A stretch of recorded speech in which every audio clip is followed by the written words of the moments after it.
my camera here how messed up that lens is with all these marks in it from the chips, and it makes the bird's eye view look a little bit the same in the front while the back is clear.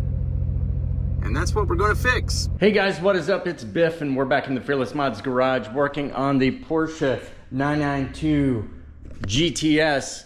And today we're going to be repeating a little bit of the work that we already did, and that's removing the front bumper and getting to the camera and the turn signals to replace them. I've got my replacements over there on the workbench, and so we just need to put them in, make them look good, and then we'll look to see if we can get some PPF coating on those things so they don't get destroyed again like they did last time. I'm not taking it on the track like it was for the last 2 years constantly, so I'm not as concerned, and I'm not tailgating people in such a way that I'm just getting sprayed with road debris and essentially sandblasting these things. I'm not extremely worried about it. I think it'll be fine, but just for that added protection, I'd like to get some PPF on the camera, the turn signals, and these headlights, especially this brand new one here, so that we don't have any issues with any kind of road chips or cracks on any of that stuff, because it's expensive.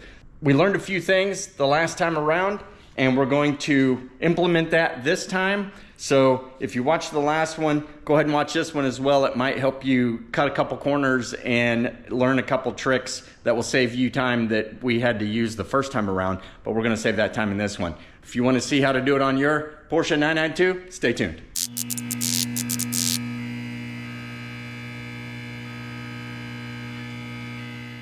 Okay, first thing we're gonna do is jack up the front. And to do that, what I actually mean is we're gonna jack up the rear. So I've got a couple things here from Flat 6 Motorsports. I wanna shout them out. These were cheap items, but they are a must-have for a Porsche owner. I'm telling you, I have used these things over and over. I've had this tire off 4 times in the past week because even though these are new Pirelli P0s, I got a nail right in the middle of one. I took it off, I put a plug in, the plug didn't hold, I took it off again, put another plug in, it didn't hold. I took it to a local tire repairman in town. He plugged it with a vulcanizing plug, higher quality, it didn't hold, so I took it back again to have him patch the inside, and when he had the tire off, he found another minuscule nail about a foot away from the other one. So that's where all my leaks were coming from. Who knows, my plugs might have been holding too, but now we've got patches on both of those, plus the plug in the main hole trimmed off, patched underneath, and it's holding just fine.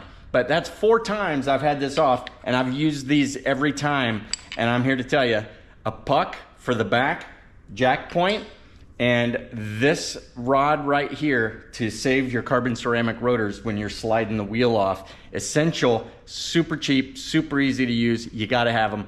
Get them from Flat 6 Motorsports and put them in your toolkit. This car is so low you may not be able to see it, but there's a jack point right here, and it has a hole, and I'm gonna put this little nub inside that hole, and then this will rest on my jack pad and prevent my jack from hitting any of the surrounding structure.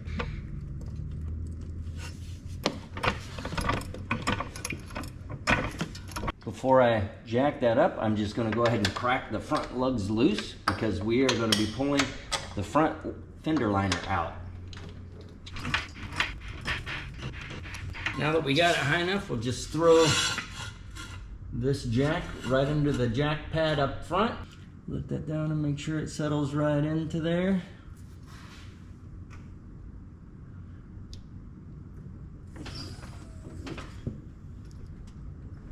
Now that we've got both sides jacked up, we'll just remove this top bolt.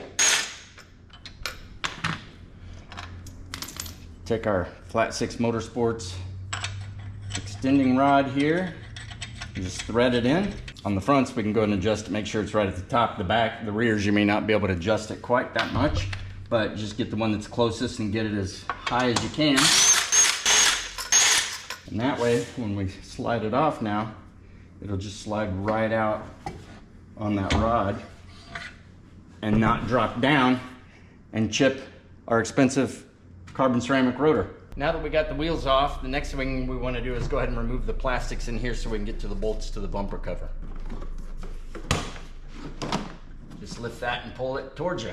And then for these, they just pull outward from the fender. Or inward, however you want to look at it.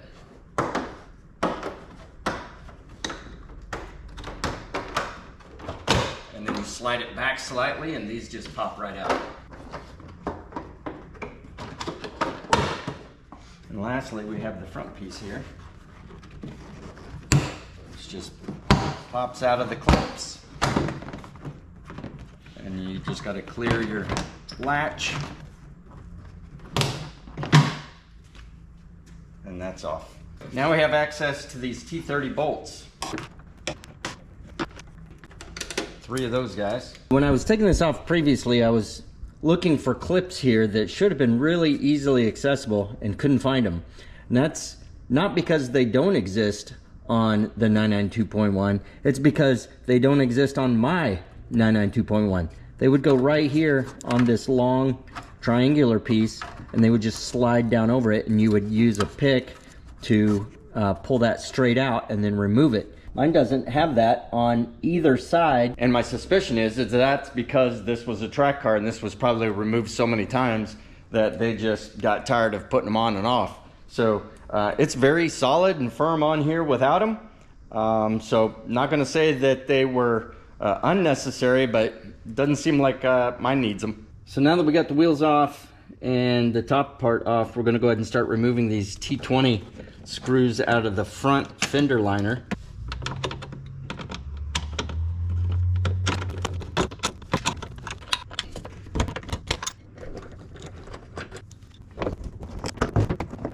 Now that we got the 7 T20s out of both of the wheel arches, we come underneath here to get what actually is 4 T30s on the rest of that arch liner.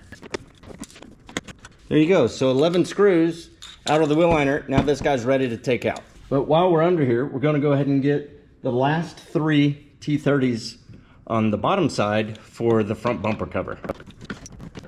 And now that we got all those kind of done, we can start to just get this to clear the bumper cover and work it back, clearing all of this up along the top, and start to pull it towards us and down.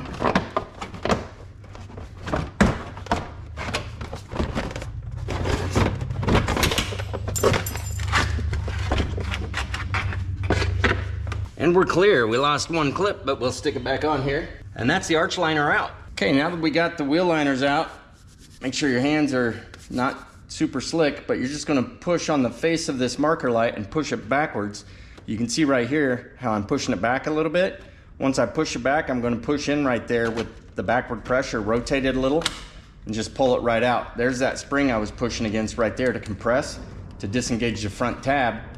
And then we'll just push that and pull this off, and there's your marker lights out. We're gonna go ahead and get 1 screw, and that is gonna be not the silver one that was under the marker light, that's a T30, but it's gonna be this other T30 right here that you can see the body color popping through. That's actually a piece of the bumper cover. So that's the last hidden bolt. Now that we've got everything off, once we get that out on each side, the bumper cover will be ready to come off. Keep in mind, yours might be a T20. Mine might have gotten mixed up with all the bumper removals at the track. Now this should be free to come out when we disengage the tab on top up here. The last thing we've got to do before we pull the bumpers, we've got to disconnect all these electrical connectors from it so that it's not dragging them with it. And the wire comes all the way over here to this connector on this side. So there's a little tab on the top of this that you're supposed to be able to push that way, disengage it, and that just kicked the whole thing off for me, so that worked. Now we just got to get this guy off and this guy off, and the wires should be free to go with the bumper for the left side. Right side has a few more. Let's go take a look at that. On this side you have a similar harness coming along here, but you have 1, 2, 3, 4 connectors.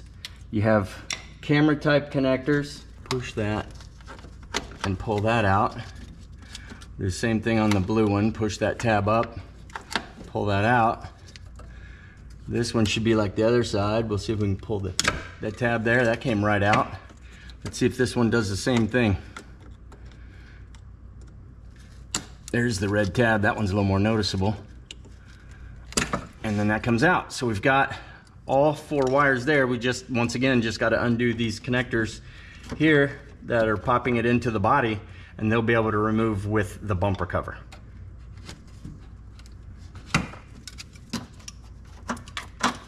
Okay, that one's free and clear. The last thing we're going to do before we pull the bumper, which is now disconnected from everything, is we're just going to put some tape on the body of the car here to protect it. It's got PPF on it, but I don't want the bumper cover popping up there while I'm fighting with it and rubbing on the body of the car. There's this one tab right here. This part goes underneath the plastic piece here, so it's just this part that needs to pop up over that little tab, like that. So we'll go loosen the one on the other side, and we'll be ready to start working our way around. So now that we have all the screws out and the wires disconnected and everything undone, we're ready to start peeling the bumper cover off. Again, mine doesn't have the clips. If yours does, you'll need to remove those, but we're just gonna start trying to pull this guy along, and you might have to get a little physical with it, like so.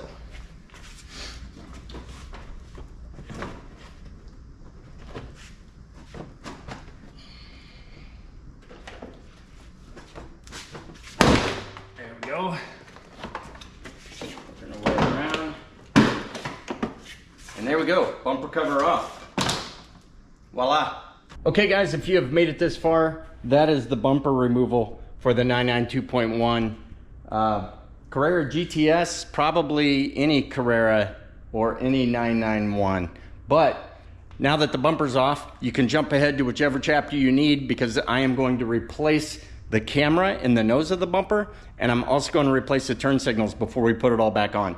The other thing I just want to catch you up on, if you aren't jumping ahead, is in the last video, we opened up these radiators and cleaned up all the veins on both sides.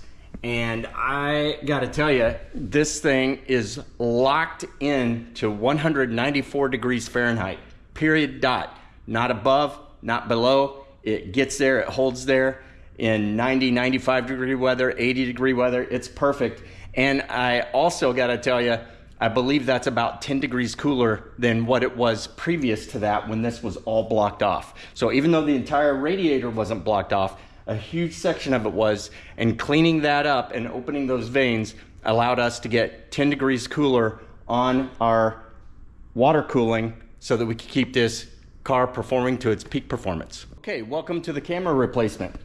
If you remember last time, we removed this entire plastic structure, the outer piece, the inner piece. We fought it for quite a while trying to figure out these tabs, which have catches on both sides of them, which makes them a real pain in the butt to get off. I'm going to try to show you how you can do it without removing any of this and just removing the camera. Now that we know how this plastic piece comes out, that's what we're going to do. So let's get started. Okay, so the first thing we're going to do is just get in here and push this tab right here so that we can pull this guy straight out. That's the coax connector that goes into the camera, and that's the back of the camera. So now that we've got that guy out, what we want to do is this tab and this tab need to disengage. So these will push in. The outer part of the tab here pushes in against this big plastic block that's on the inner edge of each side. So we want to push those in. While we're doing that, we're going to try to pull back on the plastic piece here to get it to disengage. So I'm pushing over really hard, and it's dropping in. So it's starting to drop in. That's good. Now we'll get the other one. Okay, so we're starting to drop in. There we go. It looks like both sides are dropping in and getting underneath this inner tab. So that's good. Oh, those are both dropping in underneath that tab nicely. So that means that that inner part is dropping down, and that's what we want to happen. So we'll just try to separate these two pieces here, get them to continue to pull apart from one another and get that inner piece to drop out. There we go, that one's popped, and that one's popped. All right, we got them both. We need to pull this far enough forward that we can grab this and just pull it straight up and out. We might need to pry it upward a little bit under here while we're doing that. There we go. So it's starting to come out. See that? This just slides right off of the little tab under there. This whole contraption starts to come back. I don't know that we need to get it much further than that because the camera just dropped out in there. So let's see if we can get this entire thing out, maybe further up. Almost. There we go. We just kind of rocked it forward and it popped out. So we got that cover off and there's our camera. Just like that. We didn't have to do all this other stuff to get it out, and that took just a couple minutes. One thing we want to remember is the camera goes in with this line down, so this is kind of to the top right. Let's go look at our new camera. This camera we got from China, and the reason I got it from China is because I matched up the numbers on this guy to the ones online, and they were all very, very similar. There was a couple little differences, and I'll show you those. It was indicating that there would be no difference that this camera would work with it. So I ordered this from China because I got it delivered within a couple weeks' time for $100. And this thing looks phenomenal, pristine, brand new, shiny. You tell me if you can tell which one is the new one and which one's the old one. I'm gonna say this guy. I'm gonna say this guy's the old one. Look at that guy. So sandblasted. Just ridiculous. This one, completely clear. Looks like perfect optics. Looks like we could look for the rings of Saturn with that baby, and that's what we're gonna do. So we're gonna take this one and go put it into our bumper. Okay, so we got the new camera, and again, we want the tab facing down. Look how good that looks. The blue sealant back there, everything looks, this is a brand new camera. It's amazing. This just holds it in place. It's got a little slot, it slides in. It's retained, but I don't want to scrape it up pushing down in here. I'm gonna get this back in first, pop this in, and then we can put it down in there the rest of the way. So the first thing I'm gonna do is go ahead and have my camera in there, because otherwise I won't be able to get the camera in between the two pieces. So I'm gonna put it into the hole. Now let's get this back in, kind of rotate it in. Make sure both those tabs are getting behind there. Pull and push and force it until we get it to drop in. Almost dropped in like that, but we're catching on the camera, so I'm gonna pull it up just a little bit. I'm using my hand underneath here to push the camera back up out of the hole. Kind of a two-hand operation here. Now that I've got this in there, and try to feed it up into that retainer. Just like that. I've got it seated. It's in there. I'm gonna push this down now. I wanna make sure this little square hole goes on the little plastic tab that comes forward. So to do that, I'm probably gonna have to pry this out a little bit to give it some room to rotate. Rotate that in and onto the tab. Now what's happening is our lens is trying to find the hole, so we're gonna help it underneath. So yeah, so the top edge is catching a little. We need to rotate this somewhat down until we can drop in.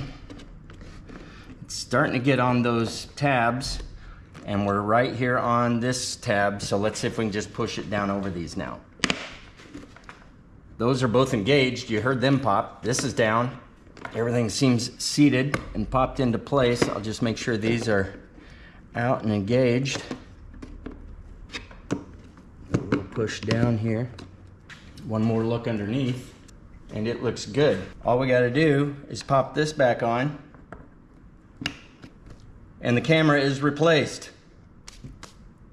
I don't know if you did watch that last episode or not, but that was so much easier. A little bit of prying here on these soft plastics. They are not brittle. This is a 23, so they are soft still, but I was able to get that out and replace it and pop it back in without having to take any of this off. That entire swap took maybe 5 minutes.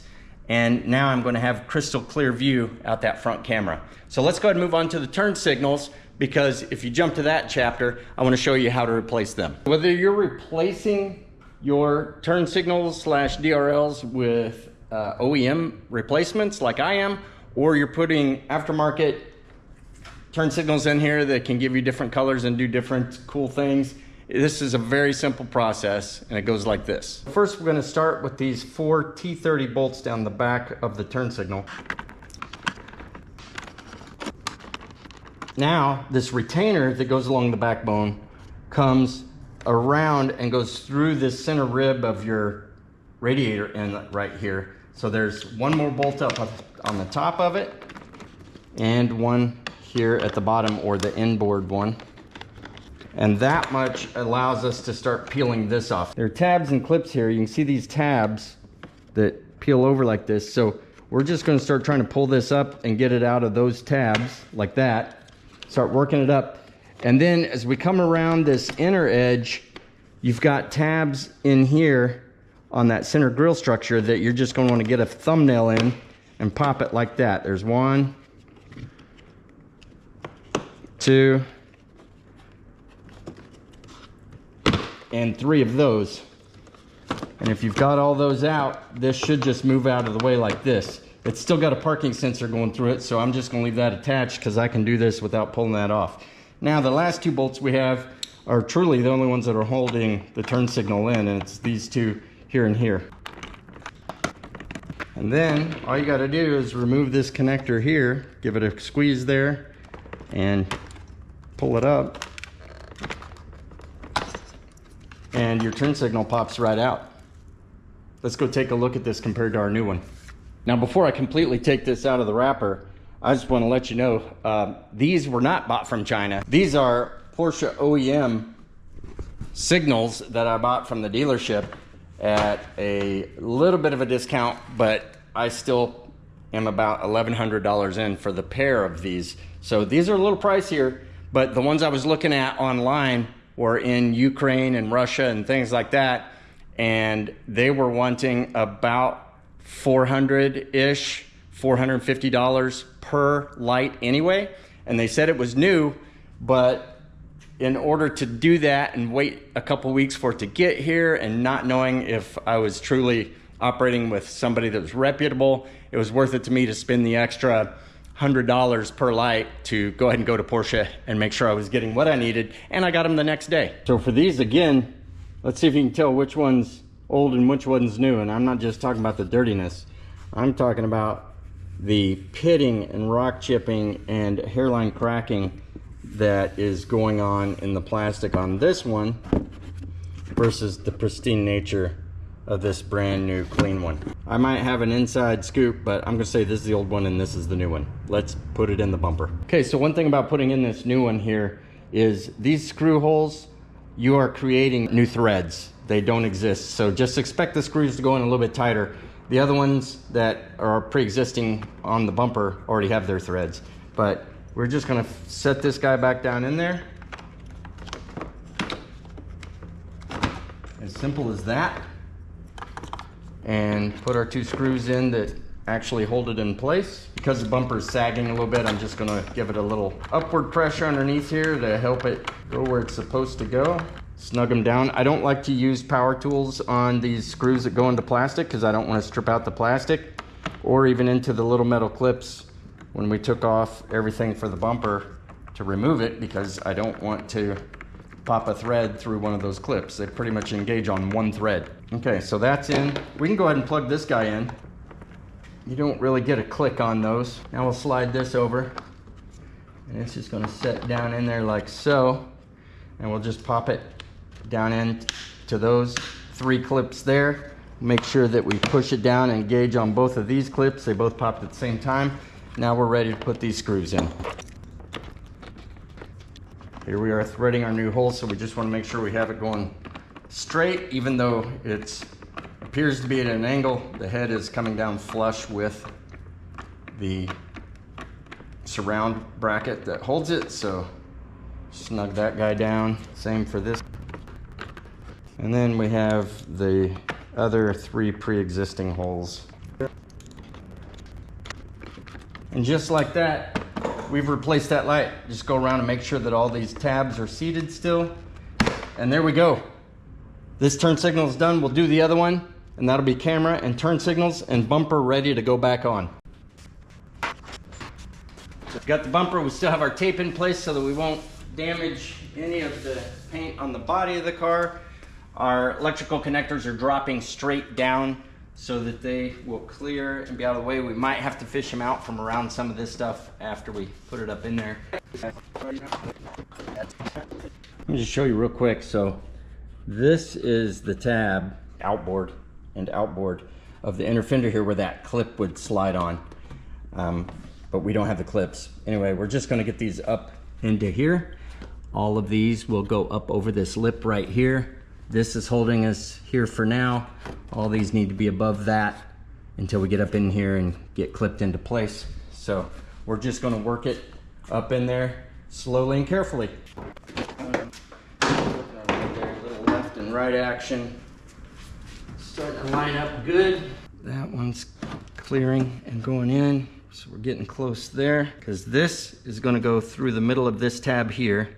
And this just has to come back slightly as we push the front in. Looks like we're good and clear here. Let's make sure our wires are all free and clear. This one only has one, it's clear. Those four are clear as well. The only other one we got to look out for is our pigtail for the marker light. We can feed that up in there later, but we want to make sure it's not tucked behind the radiator or something. So we are lined up in the front here. These are already starting to pop in. There we go. Little lift here and angle down gets that big clip to go in through its hole, and then we can start working around. There we go. Everything popping into place. Popped in there, and we are in. So we can pull our tape off. And we are ready to start installing T30s and T20s. These, not tighten them down, just get them in there. And you can see the mark where the screw was before. I'm going to line that directly up with that. I am going to tighten them down, but I'm going to put them right where the hole was previously. If you had your clips, you would go ahead and install those back in on the left and right now. First thing I have is the one T30 that goes right here. I'm going to go ahead and put that in. Now I can feed a marker light wire up through there and then put these all back where they go. And plug it in. Okay, now that we got all the connectors done here, let's go ahead and put the arch liner in. So one thing we want to make sure we do is get the front end of the arch liner up under here where it belongs on the inside of the bumper in all locations except this one, which it overlaps as we feed it in here. We got to get around the back side of these hoses because our hole is back here. We're going to have to pull down this rear liner, disengage it from the outer edge of the fender just enough, and slide on top of it like that. We're still working this guy over. Good, good, good. Now let's go underneath and check that part. This one will go behind here, but all of this out here needs to go behind the bumper face. There we go. Those are where they need to be. I'll go ahead and get these T30s just started. And with my T20, first thing I'm gonna do is radiator bolt. Make sure the overlaps are all good on the pieces of the strut tower. With that, we've got everything finger tight, so now we're just going to go ahead and start tightening everything up. Now that I've got them started, I'm just going to apply a little bit of pressure to keep everything up top and tighten them down. And then lastly, okay, bumpers on, wheel liners are in, marker lights are in. We just got to put the trim back in here. So in reverse order, we will come in with this, push our lever over, hold it through here with our fingers. If we get this rubber seal up over the top of it.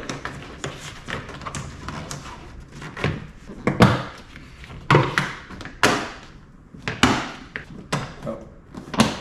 And a couple inboard. There we go.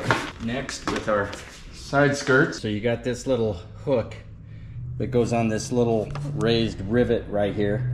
So you want to make sure you slide underneath that, and then this end is sliding underneath here and engaging. And then you have two clips here that if they got left behind, you got one here that goes here, and you got one here that goes here. If they got left behind, pull them out and reinsert them into the side piece.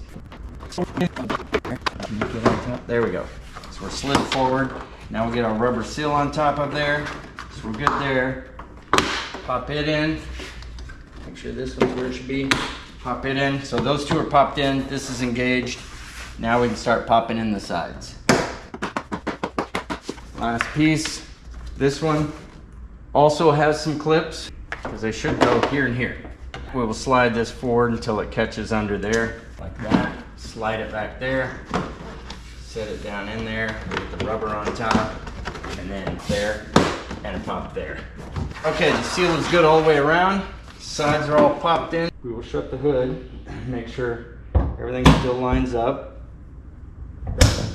And there we are, right back where it was. Okay, time for wheels and we're done.